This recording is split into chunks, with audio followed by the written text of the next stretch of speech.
안녕하세요. 박래호TV 안전운전 360 박래호입니다. 화물자동차 운송 자격증 취득을 위해서 많은 강좌를 여러분과 같이 공부를 해왔습니다. 오늘은 12강좌 자동차 관리법에 대한 공부를 하도록 하죠. 도로운송차량법이라고 하는 예전에 그 법이었습니다만 지금 자동차 관리법이에요. 화물운송 종사 자격증 취득하기 위해서는 그 문제가 교통 관련 법규라고 그래가지고 도로교통법, 또 교통사고 처리 특례법, 그 다음에 자동차 관리법, 운수사업법, 그 다음에 일부 환경보전법이 나옵니다만은 오늘 12강좌에서는 이런 걸 같이 자동차 관리법. 자동차 관리법은 자동차 검사는 어떻게 받아야 된다? 자동차 등록은 어떻게 해야 된다? 이런 것들이 자동차 관리법에 들어있는 것이죠. 또 오늘 또 차분히 저와 같이 공부해 보도록 하지요. 그러니까 재정 목적부터 우리가 보도록 하죠. 그 목적이라고 하는 건 어떤 것이냐? 자동차 등록하는 거.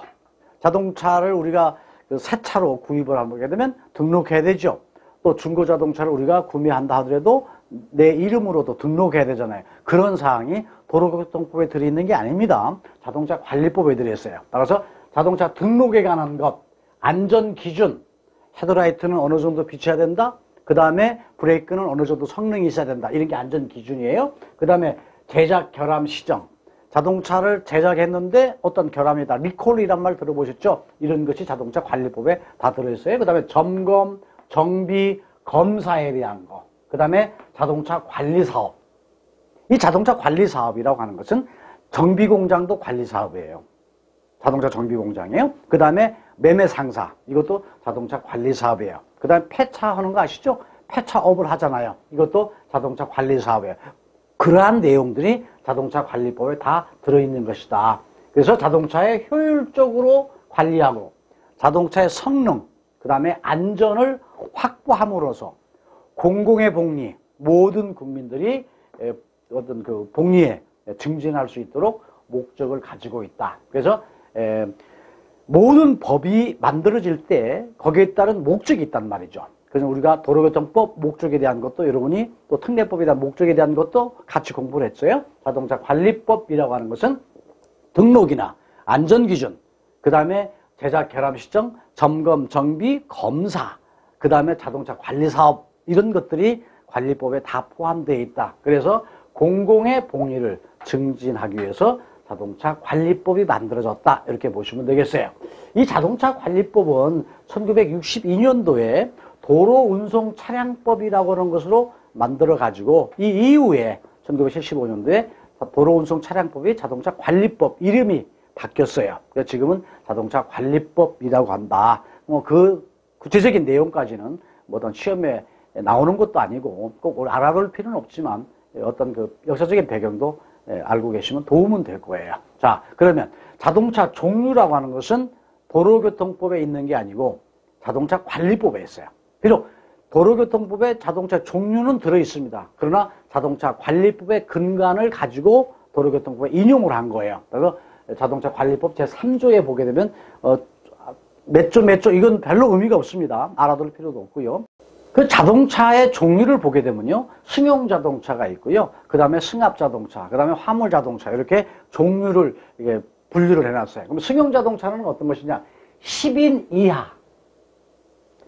10명 이하로, 10명까지의 이하가 포함되는 거니까요. 10명까지 탈 수 있는 자동차, 이걸 승용자동차라고 그러고요. 11인 이상, 11명 이상이 탈 수 있는 자동차는 뭐예요? 승합자동차로 그런다. 화물자동차라고 하는 것은 화물을 운송하기 위해서 화물 적재 공간, 적재함이 만들어져 있는 이것을 뭐라고 그런다? 화물자동차. 그러니까 자동차는 승용자동차, 승합자동차, 화물자동차라고 나눠져 있는데 승용자동차는 10인 이하, 승합자동차는 버스의 개념이라고 보시면 되겠죠. 11인 이상, 그 다음에 화물자동차는 적재함이 있는 것. 이것을 분류를 자동차 관리법에서 종류로 나눠져 있다. 이렇게 보시면 되겠어요. 그리고 이제 특수자동차가 있어요. 다른 자동차를 견인 자동차죠. 그 다음에 구단 작업, 또는 특수한 어떤 작업하기 위해서 만들어진 자동차가 특수자동차다. 그래서 자동차 종류가 이렇게 나눠져 있는데 이륜 자동차도 자동차예요. 한 명 또는 두 명이 타고 갈 수 있는 이것을 이륜 자동차, 바퀴가 두 개라는 것이죠. 바퀴는 X잖아요. 둘리자예요. 두 바퀴에 의해서 운행되는 거. 이렇게 해서 자동차의 종류가 승용자동차, 승합자동차, 화물자동차, 특수자동차, 이륜자동차 이렇게 나눠져 있다. 이렇게 보시면 되겠습니다. 그 다음에 화물자동차라고 하는 것은 어떻게 또 나눠져 있느냐. 우리가 이제 화물자동차의 운송 자격증이니까 화물자동차도 이렇게 분리를 해놨어요. 적은 거, 큰 거, 아주 큰 거 이렇게 분리했는데 경형, 소형, 중형, 그 다음에 대형 이렇게 그 자동차의 분류를 화물자동차는 해놨어요. 그러면 경형자동차는 아주 적은 거예요. 조금 큰 것이죠. 소형. 그러니까 아주 그 경형은 소형보다 적은 걸 의미하는 거죠. 경형은 어떤 것이냐. 배기량이 1000cc 미만. 길이가 3.6m, 너비 폭이죠. 1.6m, 높이 2.2m 이하인 것이 경형이에요. 그 다음에 소형은 최대 적재량이 1톤 이하인 것으로서 총 중량이 3톤 이하가 되는 건 소형 화물 자동차라고 그런다. 배기량의 개념은 아니에요. 따라서 경형은 배기량이 1000cc 미만을 그 경형이라고 그러고 소형이라고 하는 것은 적재량이 얼마? 1톤. 그러니까 1톤 화물이네 라고 보죠. 그것이 바로 뭐예요? 소형에 들어간다. 그러니까 1톤 이하는 뭐예요? 1톤이 포함이 되는 겁니다. 따라서 1톤까지가 소형. 그 다음에 총 중량이 3.5톤 이하. 그러니까 자동차의 적재물을 싣고 자동차 차체의 무게까지 합쳐가지고 전체 자동차 무게 총 중량이에요. 총 중량이라고 하는 것은 적재물을 실었을 때예요. 적재물을 1톤 같으면 1톤을 그대로 실었을 때예요. 그 다음에 차체의 무게가 있을 거 아니겠어요? 엔진 무게도 있고 타이어 무게도 있을 것이고요. 적재함 자체 무게도 있을 것이고 이게 뭐예요? 총 중량이라고 그런다. 이것이 3.5톤까지가 소형에 들어간다 그런 거죠. 이하니까 이하라는 말은 그 숫자가 포함되는 거예요. 그러면 중형이라는 것은 이거보다 큰 것을 중형이라고 그러겠죠. 봐. 적재 정량이 얼마예요? 1톤 초과예요. 초과라고 하는 것은 1톤이 넘은 걸 얘기합니다. 1톤까지는 소형에 들어가지만 1톤이 넘고 5톤 미만, 5톤까지예요. 5톤 미만이니까 4톤, 4.5톤 이것이 바로 뭐다? 중형이다. 그 다음에 전체 총 중량이요. 3.5톤을 넘어가지고 얼마? 마냥 넘으면 안 돼. 10톤 미만이라는 거예요. 10톤이 안 되는 것. 미만은 그 숫자가 포함이 안 되는 거죠. 10톤 미만인 것. 이것이 중형이고 대형은 이거보다 훨씬 더 이제 전부 다 초과한 것이겠죠. 따라서 적재 정량이 5톤 이상이거나 총 중량이 10톤 이상이라고 하면 이것은 화물자동차의 대형에 들어간다. 자, 화물자동차. 자, 우리가 자동차의 종류는 어떻게? 승용, 승합, 화물, 특수, 이륜자동차. 그런데 화물자동차에서도 종류를 4가지로 해놨는데 경형, 소형, 그 다음에 중형, 대형. 근데 경형은 배기가스가 1000cc 미만, 소형은 무게로 따져요. 그래서 1톤 이하에서 총중량이 3.5톤 이하인 거, 중형은 1톤 초과 총중량이 3.5톤을 넘었는데 10톤 미만인 것, 10톤이 안 되는 거죠. 대형은 최대 적재량이 5톤 이상이거나 그렇지 않으면 총중량이 10톤 이상인 것은 대형에 들어간다. 그래서 자동차의 종류와 또 화물자동차의 어떤 분류를 알아두시면 도움이 될 것이다 라고 말씀을 드립니다. 문제 풀어보도록 하죠. 자, 문제 어떤 것이냐. 자동차 관리법상 자동차의 규모별로 분류한 내용에 틀린 것 그랬어요. 자, 경형 어떤 거죠? 1000cc 미만이라고 그랬죠. 3.6 길이 1.6 폭이죠. 높이 2m. 이것이 바로 경형인 거예요. 맞는 거지요. 소형 최대 적재량이 1톤 이하인 것으로 총 중량이 3.5톤 이하인 거 맞는 거죠. 소형. 중형은 어떤 거예요? 최대 적재량이 1톤 초과 5톤 미만이거나 총 중량이 3.5톤 초과인데 10톤 미만인 거. 정확하게 그 규모를 얘기해 놨어요. 대형은 어떤 것이다? 최대 적재량이 5톤 이상이거나 총 중량이 10톤 뭐예요? 이상이야잖아요. 이상.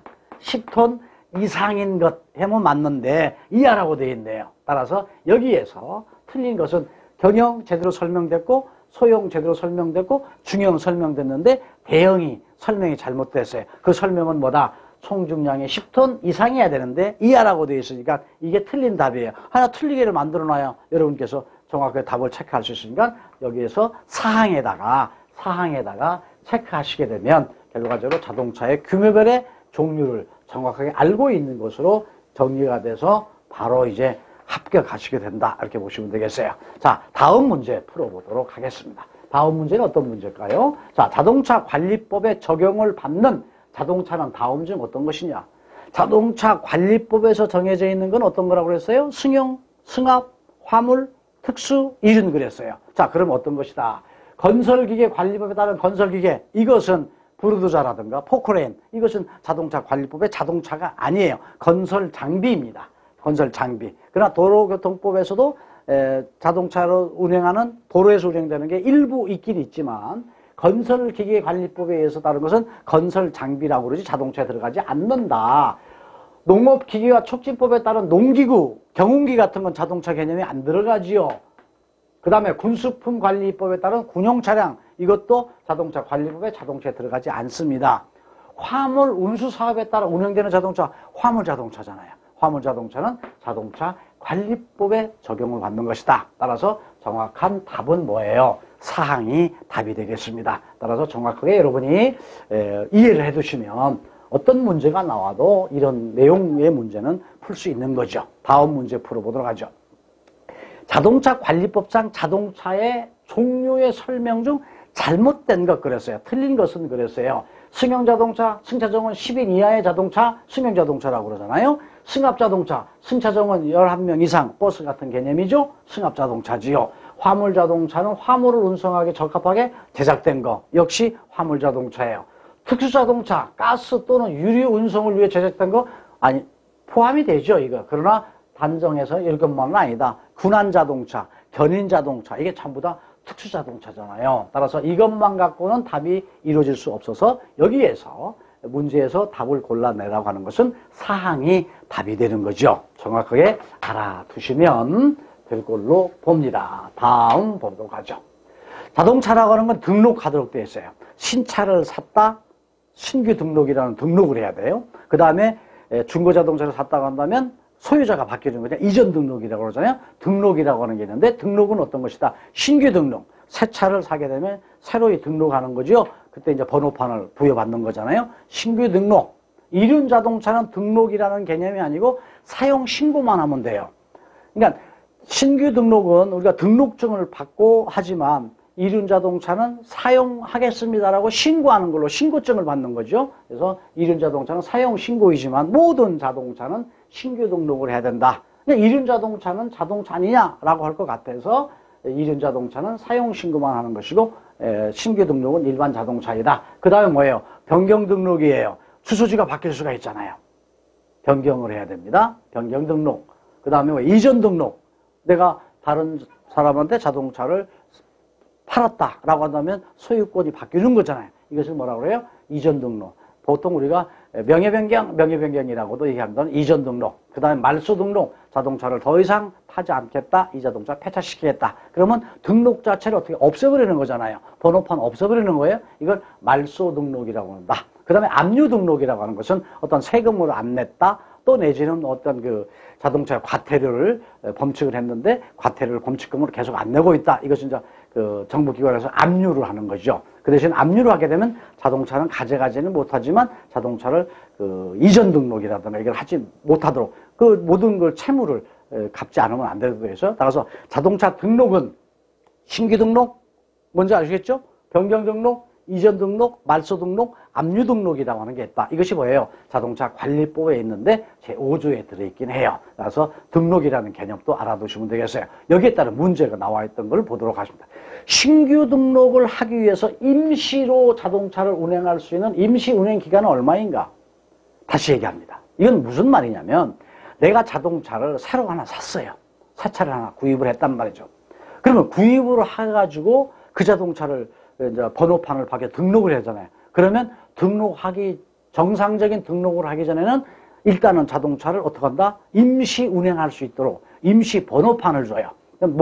목판으로 이렇게 되어 있는 걸 보셨죠? 보게 되면 내가 예를 들어 울산에서 차를 샀다. 그러면 서울에서 등록을 한다. 또 내지는 그 화성에서 차를 샀다. 근데 내가 또 뭐 광주에서 또 내지는 부산에서 등록을 한다. 그러면 자동차가 움직여야 되는데 그때는 아직 등록을 안 했으니까 뭔 나무판에 의해서 임시 번호판을 주고 임시 등록증이 거기에 이제 임시 번호판하고 같이 이제 연결돼서 가는 거죠. 그런데 이것을 임시 번호판 가지고 마냥 운행할 수 있느냐? 그러지는 뭐 않도록 돼 있다. 얼마? 5일 이내, 10일 이내, 20일 이내, 1개월 이내, 10일 이내에 정상적인 등록을 해야 됩니다. 그러니까 임시 번호판, 자동차 새 차 보게 되면 뒤에 이렇게 판으로 이렇게 나와 있잖아요. 이렇게 목판으로. 철판의 어떤 그 정상적인 번호판이 아니고 이것은 10일 이상을 운행해서는 안 돼. 10일 이내에 정상적인 등록을 해야 된다라고 되어 있어요. 신규 등록을 하고 임시로 차량을 운행할 때 임시 운행 기간이 있는데 얼마? 10일 이내다. 정확하게 알아두시기 바랍니다. 여러분이 새 차를 구입하시게 되면 이 내용으로 알고 계시고 등록을 10일 이내에 해야 된다. 이렇게 보시면 되겠어요. 다음 문제 풀어보도록 하죠. 자동차 등록 원부상에 변경 등록을 해야 되는 사유가 아닌 것. 뭘 변경을 할 때 변경 등록하느냐. 소유권 변경. A라는 사람에서 B라는 사람으로 소유권이 바뀌면 변경 등록해야 됩니다. 원동기 형식 및 장치 변경. 원동기라고 하는 엔진 자체가 바뀌게 되면 엔진 번호를 등록할 때 그 기록하도록 되어 있단 말이죠. 그래서 원동기 엔진이 바뀌었을 때는 어떻게 한다? 변경 등록 신청해서 변경 등록을 해야 됩니다. 사용 번거지의 변경. 이것을 내가 어디서 사용하고 있다. 이것까지는 그 변경 등록할 필요가 없다. 왜냐하면 서울에서 등록을 해놓고 어떤 화물자동차가 일을 하기 위해서 부산에서 2달, 석 달 일할 수도 있고요. 또 내지는 뭐 광주에서 등록되어 있는 자동차가 어떤 뭐 춘천에서 오랫동안 일을 하면서 사용을 거기서 할 수 있잖아요. 그래서 사용 번거지가 변경된 것은 변경 등록의 개념이 아니다. 그러면 변경 등록을 할 필요가 없다. 그 다음에 사항. 소유자의 성명과 성명이 바뀌었다. 소유자의 성명이 바뀌었다는 것이 이해를 못하는 경우가 있는데 뭐 개명할 수 있잖아요. 개명을 할 수 있어요. 그래서 소유자의 이름이 본인의 차가 계속 운행하지만 그 등록에 되어 있는 본인의 이름이 바뀐 경우, 그러자면 다른 사람으로 바뀐 것은 소유권이 변경되니까 당연히 변경 등록인데 본인의 이름이 바뀌었을 때도 변경 등록에 필요한 거예요. 따라서 사용 본거지가 바뀌어요. 사용 본거지. 내가 여기서 일을 하고 있다, 저기서 운영하고 있다, 이 자체가 바뀌는 것은 결과적으로 변경 등록 사항이 아니다. 따라서 여기에서 여러분께서 정확하게 답을 뽑아내실 건 뭐다? 사용 본거지의 변경은 변경 등록의 개념이 아니다. 이렇게 알고 계시면 되겠습니다. 다음 문제 보도록 하죠. 자동차 등록 원부상의 변경 등록은 사유가 발생한 날로부터 며칠 이내에 변경 등록 신청을 해야 되느냐. 자, 자동차 등록 원부에 말하자면 그 본인의 이름으로 돼 있어요. 근데 본인의 이름이 바뀌었다. 또 내지는 이전 등록이라고 그럴까요? 다른 사람한테 말하자면 이름이 바뀌는 자동차. 이 변경 등록이잖아요. 그러면 뭐 자동차가 사고 팔렸다. 또 내지는 이름이 바뀌었다. 하는데 마냥 그냥 갖고 있으면 되느냐? 아니다. 그 사유가 발생된 날로부터 한 달 이내에 변경 등록을 끝내야 됩니다. 그 지나면 안 돼요. 그다음 과태료가 나와요. 5일 이내, 10일 이내, 20일 이내, 30일 이내. 따라서 정확하게 답은 변경 등록이라고 하는 것은 그 사유가 발생한 날로부터 30일 이내에 관할 관청에 가서 변경 등록을 해야 된다. 이렇게 알아두시면 되겠습니다. 그 다음에 자동차 검사에 대한 설명을 드리도록 하죠. 자동차 검사라고 하는 건 왜 하는 걸까요? 자동차가 운행 도중에 혹시라도 정비불량으로 인해서 사고가 나면 안 되기 때문에 자동차 검사를 하는데 그 자동차 검사하는 과정에서 엔진을 뭐 바꿔치겠다든가 차체를 바꿔치겠다든가 안 되잖아요. 그래서 자동차 검사라고 하는 것은 그 자동차가 원래 등록했을 때의 그 차가 그대로냐 동일성을 확인하기 위해서 주기적으로 검사를 하고요. 그 다음에 배출가스, 배기가스가 계속 나오면 어떤 이 국민보건에 문제가 있잖아요. 따라서 그것도 이상이 있는 거 없는가. 그 다음에 자동차 브레이크에 핸들에 이런 헤드라이트의 작동 상태가 제대로 유지되고 있는가 이런 것들을 바로 뭐라고 한다? 검사를 하기 위한 목적이다. 자동차의 검사는 뭐예요? 그 등록에 들어있는 원 자체하고 동일한가 확인하는 거예요. 불법 개조했냐 안 했냐 확인해 보는 거죠. 그 다음에 배출가스의 문제, 그 다음에 자동차 그 기능에 어떤 문제가 이상이 있느냐 없느냐 이걸 확인하기 위해서 자동차 검사를 하는 것이다. 이렇게 알아두시는데 요 문제가 자주 나와요. 자동차 검사의 목적이 뭐냐, 목적이 아닌 것은 뭐냐 했을 때 여러분이 정확히 알고 계실 건 뭐냐, 동일성 확보, 동일성 확인이에요. 그 다음에 배기가스 문제, 그 다음에 기능검사, 작동상태 기능검사, 이에 위해서 자동차 검사를 하는 것이다. 그 다음에 자동차 등록원부와 동일성, 등록원부하고 같은 것이냐 아니냐 하는 걸 확인하는 거고요. 배출가스, 그 다음에 또 소음, 환경오염의 방지를 하기 위해서 검사하는 이유고, 운행 중인 자동차의 안전도가 적합냐 문제, 브레이크가, 또 핸들이, 또 내지는 뭐 이 휠 바란스라든가, 또 그 다음에 그 자동차의 어떤 헤드라이트의 조사 각도, 비치는 각도죠. 이런 것들이 제대로 되어 있느냐, 그것은 자동차 검사다. 이렇게 이제 보시면 되겠어요. 그 다음에 불법 구조. 말하자면 그 개조를 해버리면 안 되잖아요. 개조하면 안 되죠. 개조를 했을 때는 그 자동차에 대한 검사를 받아가지고 해야 되는데 승인을 받아가지고, 근데 그렇지 않고 자기 임의로 어떤 뭐 이 적재물을 크기를 막 키워버렸다든가, 또 내지는 어떤 그 세워서는 안 되는 어떤 뭐 쇠 파이프를 적재함에다 높게 세워가지고 운행한다. 이건 전부 불법 개조예요. 그래서 그런 것이 있느냐 없느냐 확인하는 것이 자동차 검사라고 하는 것이다. 정확하게 알아두시기 바랍니다. 문제 풀어보도록 하죠. 화물 자동차가 운행 시에 연료가 태워지는 거죠. 디젤 연료가 엔진에 들어가서 타가지고 힘을 발휘해서 피스톤이 움직여가지고 바퀴를 돌려가지고 자동차가 가는 것이 엔진의 역할이잖아요. 이때에 연소돼야 된다는 디젤 자체가 연소 탈 때에 머플러에서 통해서 분출되는데 미세 입자라고 하는 공해 물질이 나와요. 그래서 디젤 자동차 뭘 머플러에서 품고 나가 할 때 뭘 품고 나간다고 그러죠? 매연이 나온다. 알고 계시죠? 매연이죠. 일산화탄소 CO라고 하는 것은 휘발유에서 나오는 거예요. 휘발유에서 나오는 일산화탄소 매연이 디젤 자동차, 디젤 연료를 사용할 때에 제대로 타지 않고 나가게 되면 매연이 되는 것이죠. 그래서 이런 것들은 이제 공해가스라고 하는데, 공해가스는 CO라고 하는 일산화탄소도 포함되니까 조금 문제가 있고, 황산은 나오지 않습니다. 황산이라는 것은 배터리 액 자체가 물하고 황산하고 섞여서 배터리 액을 만든단 말이죠. 그때 이제 황산이 들어가는 것이지, 디젤 자동차에서 나오는, 머플러에서 나오는 좋지 않는 미세 물질이 뭐다? 매연이다. 매연이다. 정확하게 알아두시면 되겠습니다. 그래서 여기에서 정답은 어떤 것으로 한다? 2번 매연이라고 하는 것으로 체크하시게 되면 정확한 답이 되는 것이다. 이렇게 보시면 되겠어요. 다음 문제 풀어보도록 하죠. 자동차 관리법상 자동차 검사의 종류에 포함되지 않는 거 그랬어요. 자동차 검사는 어떤 검사가 있다? 신규 검사. 자동차 새로 나왔을 때에 제대로 만들어졌는가 검사하는 게 신규 검사예요. 그 다음에 자동차가 일정 기간마다 운행하다 보면 어떤 문제가 생길 수 있잖아요. 일정 기간마다 검사하도록 하는 게 정기 검사예요. 그 다음에 튜닝 검사예요. 튜닝 검사라고 하는 것은 예전에 그 구조 검사라고 그랬는데, 그 자동차의 어떤 성능 상태가 이상이 있는가 없는가 확인하는 게 튜닝 검사고, 그 다음에 교통사고가 많이 나고, 그 다음에 어떤 그 검사를 또 집중적으로 해야 되겠다 할 때는 임시검사라고 하는 게 있어요. 임시검사라고 하는 게 있어요. 따라서 검사는 신규 검사가 있고요. 처음에 자동차 제작에서 나왔을 때 처음 받는 게 신규 검사예요. 그 다음에 주기적으로 받는 게 정기 검사예요. 그 다음에 구조검사라고 하는 게 튜닝 검사가 있어요. 그 다음에 어느 문제가, 사고가 자주 나고 어떤 문제가 있다 그러면 임시검사라고 하는 것이 명령에 의해서 임시검사가 있는데, 수시검사란 말은 없다.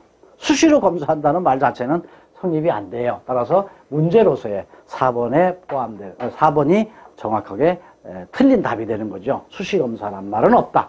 굳이 얘기한다면 검사가 신규검사, 정기검사, 튜닝검사, 그 다음 어떤 검사? 임시검사가 있다. 이렇게 알아두시면 되겠습니다. 다음 자동차 검사는, 그러면 정기검사는 주기적으로 받는다고 그랬잖아요. 그러면 차종별로 자동차 주기검사는 어떻게 받는 것이냐, 조금 복잡하게 생겼지만 이렇게 보시면 되겠어요. 이렇게 표를 그리겠습니다. 이렇게 해서 이렇게 그리면 되겠군요. 승용자동차가 이렇게 그렸습니다. 그 다음에 이렇게 그리면 되겠고요. 아이고, 그리고요. 이렇게 그리면 되겠죠? 이건 지워야 되겠습니다. 지우고요. 자, 여러분 이해하실 수 있도록 이렇게 제가 그림을 표를 만들어 보겠습니다. 그러면 확실하게 아마 이렇게 여러분이 아실 수 있을 것 같아요. 어떤 것이다. 자, 검사 대상입니다. 검사 대상. 승용자동차 자가용이든 비사업용이 자가용이에요. 자가용이든 사업용, 영업용이든 간에 승용자동차는 차량 4년 초과 차량. 그러니까 새 차로 나와가지고 4년까지는 검사가 없어요. 그러나 승용자동차가 사업용은 비사업용이에요. 비사업용. 자가용은 4년이 넘게 되면 2년마다 검사를 받게 되고요. 영업용 자동차, 사업용은 2년 동안은 검사가 없어요. 2년이 넘게 되면 어떻게 된다? 1년마다 검사를 받아야 된다. 아시겠죠? 그 다음에 경영, 소형, 승합 및 화물 자동차는 어떻게 한다? 자가용은 3년 동안은 이 검사가 없어요. 그러나 3년이 넘게 되면 1년마다 화물 자동차는 자가용 자동차지요. 검사를 받아야 되고, 영업용, 사업용이죠. 사업용은 2년 동안은 검사가 없어요. 2년이 넘게 되면 1년마다 검사를 받는다. 그 다음에 사업용 대형 화물 자동차예요. 사업용 대형 화물 자동차는 2년 동안은 검사가 없다가 2년이 넘게 되면 어떻게 6개월마다 그만큼 조금 뭐라 그럴까요? 자동차의 사용 빈도라든가 위험도를 가지고 얘기한 거예요. 다시 합니다. 승용자동차 자가용은 4년이 넘게 되면 2년마다, 승용자동차 영업용은 2년이 넘게 되면 1년마다. 그러니까 택시 같은 것을 얘기하면 되겠죠. 그 다음에 경영소형 승합 화물자동차 자가용은 3년이 넘게 되면 1년마다. 그 다음에 영업용은 2년이 넘게 되면 1년마다. 그 다음에 대형 화물자동차는 2년이 넘으면 6개월마다. 이게 자주 검사를 받는 꼴이 되겠죠. 따라서 이 표가 정리가 됐겠죠. 자동차의 차종별로 검사 주기는 이렇게 되어 있다라고 알아두시면 되겠고요. 여러분께서는 아무래도 화물자동차의 어떤 자격증에 대한 취득의 문제도 있고, 화물자동차를 앞으로 운행하실 것이니까 그것도 영업용 자동차잖아요. 그래서 새 차로 2년이 넘게 되면, 새 차에서 나와가지고 2년이 넘게 되면 1년마다 자동차 정기검사를 받아야 된다. 그 자동차 정기검사를 받는 것은 자동차 검사장이라고 하는 곳이나, 그 다음에 일부 정비공장의 자동차 검사소라고 하는 곳이 있잖아요. 거기 가서 일정한 수수료를 내고 검사를 받으시면 됩니다. 자, 다음 문제는 자동차 관리법상 자동차 튜닝 검사라고 하는, 튜닝을 하기 위해서는 누구의 승인을 받아야 되나? 이 얘기는 뭐냐면, 그 화물 자동차 적재물 상태에서 어떤 그 적재물, 내가 특수한 물건을 싣고 다니기 위해서 안에다가 어떤 게 뭐 파이프를 대겠다, 뭐 이렇게 되겠다 하게 되면 이걸 승인을 받아야 됩니다. 간단하게 올렸다 내렸다 하는 것은 뭐 구조 변경 검사라고 하는 승인을 받지 않아도 되지만, 고정물로 설치할 때는 뭐예요? 구조 변경 검사. 그러니까 예전에는 이 튜닝 검사를 뭐라고 그랬다? 구조 변경 검사라고 그랬어요. 구조 변경 검사. 구조 변경을 신청을 해가지고 승인이 나면 그대로 구조를 바꿔가지고 검사를 받는 거예요. 그래서 우리가 보통 예전에는 뭐라다? 구변이라고 했던 거예요. 근데 지금 뭘로? 튜닝이란 말로 바꿨단 말이죠. 법의 그 내용을 바뀌었으니까 튜닝이 구조 변경이구나, 튜닝이라는 구변이라는구나, 이렇게 아시면 되겠는데, 자, 누구한테 그러면 내가 이렇게 구조를 바꾸겠다라고 이 얘기를 해서 바꾸세요 라고 승인을 받아야 될 것이냐, 그리고 제대로 바꿨느냐 안 바꿨느냐는 또 검사를 또 받아야 되겠죠. 그래서 누구한테 해야 되느냐? 국토부 장관한테 하느냐? 아니다. 장관 바빠요. 여기까지는 못 해줍니다. 시장, 군수, 구청장, 예, 구청에 가서 하시면 돼요. 그 다음에 구청이 아닌 곳은 시장한테 가서 승인을 하시게 되면 자동차 그 관리 부서가 있잖아요. 거기다 신청을 하셔서 구조 변경 검사를 받을 수 있다. 지방경찰청장, 이건 도로교통법 관리의 문제지, 자동차 관리법에서 구조 변경이 있으니까 지방경찰청장이나 또 경찰하고는 아무 관계가 없다. 국토부에서 관할하지만 장관한테까지 가서 구조 변경 신청을 하는 건 좀 그렇지 않겠어요? 그래서 시장, 군수, 구청장에 위임되어 있으니까, 법이야 국토부 장관이 관할하고 있는 법이지만 시장, 군수, 구청장한테 구조 변경 검사, 튜닝 검사, 구조 변경, 튜닝 변경 이런 것들을 하는 것이다. 이렇게 알아두시면 되겠습니다. 자, 다음 문제 하나 또 풀어보도록 하죠. 자동차 튜닝 검사에서 승인되는 건 어떤 것이냐? 어느 것은 안 해준단 말이죠. 어느 것은 해줘요. 그럼 어떤 것이냐? 총 중량이 증가된다?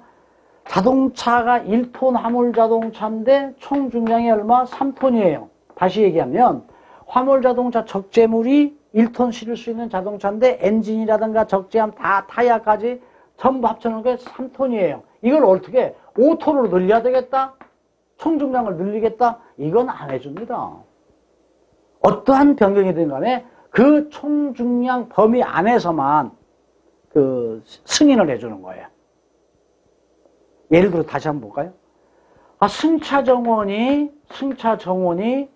5인인 승용 자동차를 가지고 그 안에다가 자동차 시트를 더 놓고 8인승으로 만든다? 이건 안 된다는 거죠. 이건 안 돼요. 그러나 5인으로 되어 있는 승용 자동차를 2인으로 만들고 뒤에 다른 어떤 짐을 실 수 있도록 좀 하겠다. 이런 것들은 승인의 가능성이 높습니다. 여하튼 간에 기본적인 게 늘어나면 안 되는 것이다. 튜닝이 안 된다. 말하자면 튜닝 검사가 안 되고 튜닝 변경이 안 된다. 구조 변경이 안 된다는 것이죠. 자동차 종류의 변경 안 됩니다. 화물 자동차 가지고 승용 자동차 만들면 되겠어요? 승용 자동차 가지고 화물 자동차로 개조하면 되겠습니까? 안 해줍니다. 안전도가 떨어진다? 당연히 안 되는 것이죠. 불법 구조를 했는데, 개조했는데, 제대로 원상회복하겠다라고 한다면, 오케이, 빨리 원상회복하세요. 라고 하겠죠. 따라서 자동차 튜닝 검사에 승인되는 것은 불법 구조 제거로 원상회복인 경우는 해줘도 총중량이 증가되는 것, 그 다음에 종류 변경, 안전도 저하되는 것은 안 해준다. 그러니까 이 문제가 그동안에 나왔던 문제, 또 나올 수 있는 가능성의 문제가 어떻게 된다? 뒤집어서 나온단 말이죠. 다음 중 튜닝 검사가 되는 것 이렇게 돼 있는데 안 되는 것 그럴 수 있어요.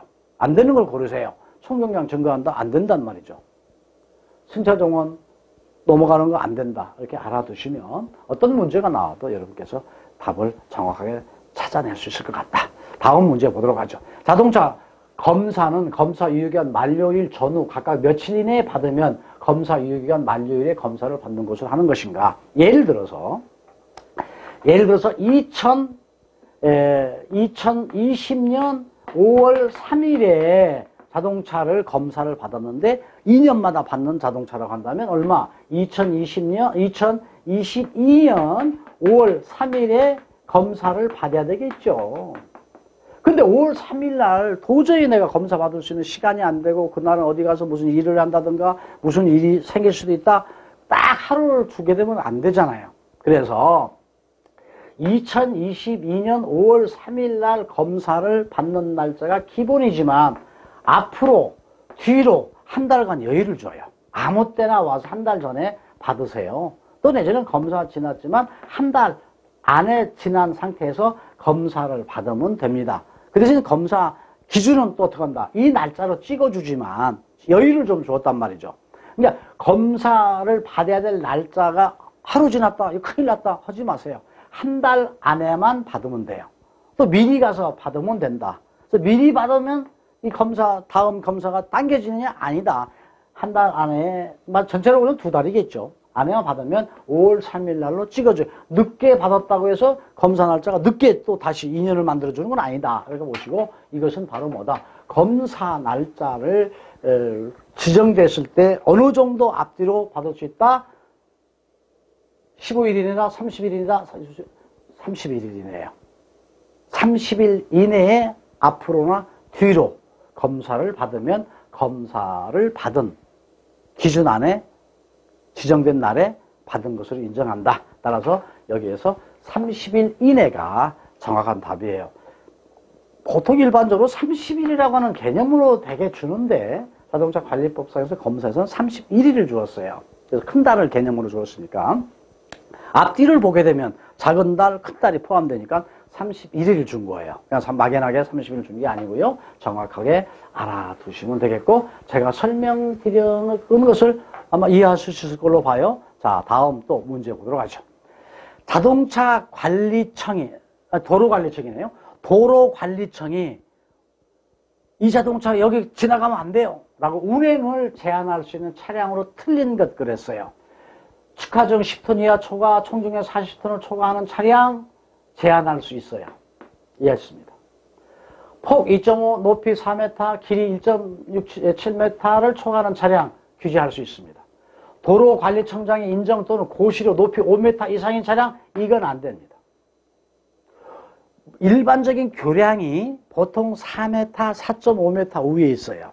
근데 5m 이상인 자동차도 통행할 수 있다라고까지는 할 수 없다. 그래서 아무리 도로관리청장이 어떤 그 운영의 묘를 주어서 승인해 줄 수 있다 하지만 5m 이상 차량은 승인을 안 해줍니다.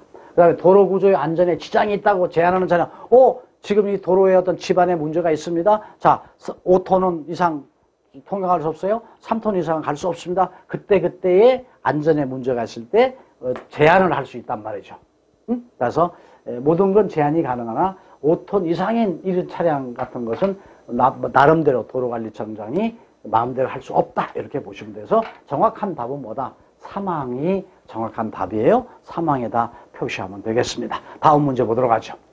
정비불량이라고 하는 차량이 운행한다고 하는 것은 대형의 교통사고를 유발해요. 절대 정비가 안 돼 있는 자동차를 타고 다니면 안 되겠죠. 정비불량으로 하는 위험이 발생될 우려가 있는 경우 정비 명령을 내리고 이 자동차 정비해야 됩니다. 더 이상 운행하면 안 됩니다. 라고 하는 사람은 누구냐? 경찰서장이냐? 시장 군수냐? 지방경찰청장이냐? 국토부 장관이냐? 이 자동차는 정비불량이다. 헤드라이트가 안 들어온다. 이 자동차는 브레이크에 문제가 있다. 라고 했을 때는 지방청장, 말하자면 지방경찰청장이 이 자동차는 운행하면 안 됩니다. 라고 운행 제재를 할 수가 있고 정지시킬 수 있어요. 따라서 정비불량 차량을 제재하는 건 누구다? 지방경찰청장이 제재하는 것이다. 이렇게 알아두시면 되겠습니다. 다음 문제 풀어보도록 하죠. 자동차 관리법에 따라서 화물 차량이 차내에 비치해야 될 것은 차내에 어떤 걸 비치해야 될까요? 자동차 등록증 당연히 갖고 다녀야 됩니다. 자동차 등록 원부까지는 필요 없다. 원부는 관청에 있을 수도 있고 집에 있어도 돼요. 자동차 등록증이라고 하는 게 있잖아요. 그건 가지고 다녀야 됩니다. 거기에 이제 소유자라든가 이게 다 표기되어 있으니까 어떤 그 검문 이런 데도 제시할 때는 제시해야 돼요. 등록증 당연히 가지고 있어야 돼요. 자동차 등록 원부까지는 아니다. 보험가입 사실 증명서 이것도 뭐 있을 수 있지만 꼭 비치해야 될 내용은 아니다. 자동차 소유자 증명서 이것도 뭐 아니다. 따라서 자동차 안에는 자동차 관리법에서 뭐라고 되어 있다? 자동차 등록증은 자동차 대시보드 안에 또 내지는 뭐 자동차 다른 쪽에도 마찬가지고 장소까지는 얘기했지만 자동차 안에 비치하고 다녀야 된다. 언제든지 제시할 수 있어야 된다. 이게 바로 뭐다? 자동차 등록증이다. 이렇게 여러분이 이해하시고 알아두시면 되겠습니다. 여러분 저와 같이 공부해보니까 그렇게 어렵지 않으시죠? 쉽게 이해하시고 쉽게 여러분이 문제 풀 수 있도록 계속해서 여러분의 시험의 길잡이가 되도록 하겠습니다. 오늘 자동차 관리법은 마무리를 하고요. 다음 강좌 13강좌가 되겠습니다. 이것은 교통 관련 마지막에 법령이라고 하는 개념으로 공부하시면 되겠어요. 화물자동차 운수사업법.